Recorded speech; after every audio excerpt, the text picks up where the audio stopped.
आज की कहानी है माँ बाप की एक मुस्कान को तरसती ये बेटियाँ। 5 साल की बेटी बाजार में गोलगप्पे खाने के लिए मचल गई। किस भाव से दिए भाई? पापा ने सवाल किया। 10 रुपये के 8 दिए हैं, गोलगप्पे वाले ने जवाब दिया। पापा को मालूम नहीं था गोलगप्पे इतने महंगे हो गए हैं। जब वे खाया करते थे तब तो 1 रुपये के 10 मिला करते थे। पापा ने जेब में हाथ डाला। 15 रुपये बचे थे। बाकी रुपये घर की ज़रूरत का सामान लेने में खर्च हो गए थे। उनका गांव शहर से दूर। 10 रुपये में बस किराए लग जाने हैं। नहीं भाई, 5 के 10 देने हैं तो ठीक होना, नहीं लेने।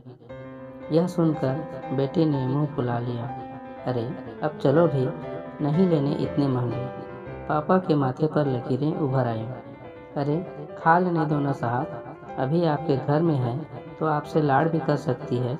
कल को पराये घर चली गई तो पता नहीं ऐसे मचल पाएगी या नहीं। तब आप भी तरसोगे बिटिया की फरमाइश पूरी करने को।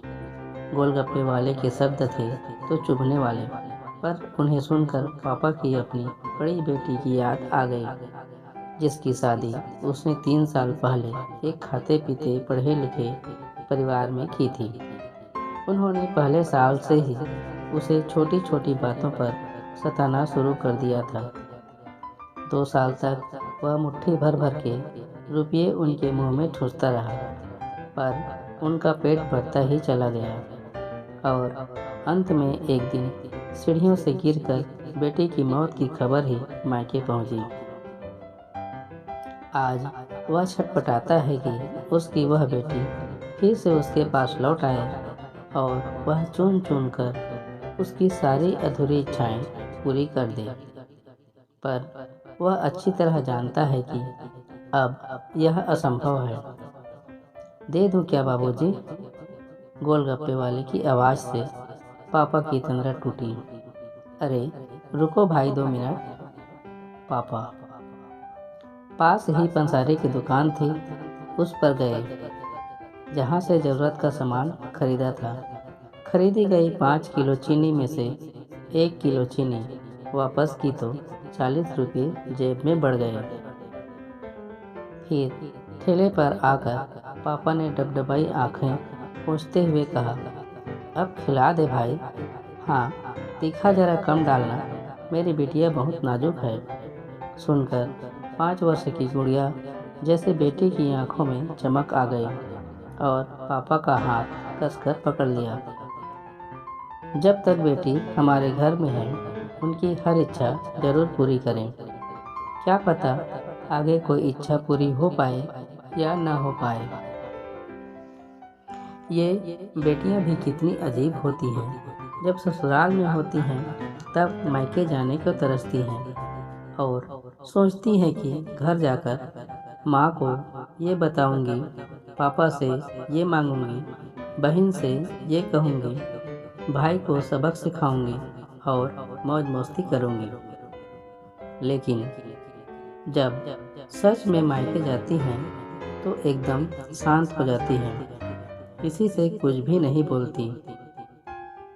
बस माँ बाप भाई बहन से गले मिलती हैं, बहुत बहुत खुश होती हैं, भूल जाती हैं कुछ पल के लिए पति और ससुराल को।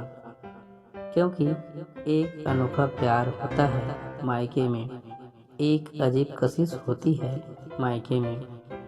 ससुराल में कितना भी प्यार मिले, माँ बाप की एक मुस्कान को तरसती है ये बेटियाँ।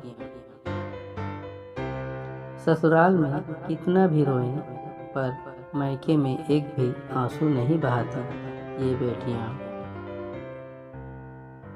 क्योंकि बेटियों का सिर्फ एक ही आंसू माँ बाप भाई बहन को पिला देता है और रुला देता है। कितनी अजीब है ये बेटियाँ, कितनी नटखट है ये बेटियाँ। भगवान की अनमोल देन है ये बेटियाँ। हो सके तो बेटियों को बहुत प्यार दें, उन्हें कभी भी न रुलाएं, क्योंकि ये अनमोल बेटी दो परिवार को जोड़ती हैं, दो रिश्ता को साथ लाती हैं अपने प्यार और मुस्कान से। हम चाहते हैं कि सभी बेटियां खुश रहें हमेशा, भले ही हो वो मायके में हो या ससुराल में। खुशकिस्मत हैं वो जो बेटी के बाप हैं। उन्हें भरपूर प्यार दें, दुलार करें और यही व्यवहार अपनी पत्नी के साथ भी करें, क्योंकि वो भी किसी की बेटी है और अपने पिता की छोड़कर आपके साथ पूरी ज़िंदगी बिताने आई है। उसके पिता की सारी उम्मीदें सिर्फ और सिर्फ आपसे हैं। तो दोस्तों, ये बेटी पर दिल को छू लेने वाली कहानी आपको कैसी लगी? अगर अच्छी लगी हो तो वीडियो को लाइक करके चैनल को सब्सक्राइब जरूर कर लें, ताकि अगली आने वाली वीडियो आपको जल्दी मिल सके। धन्यवाद।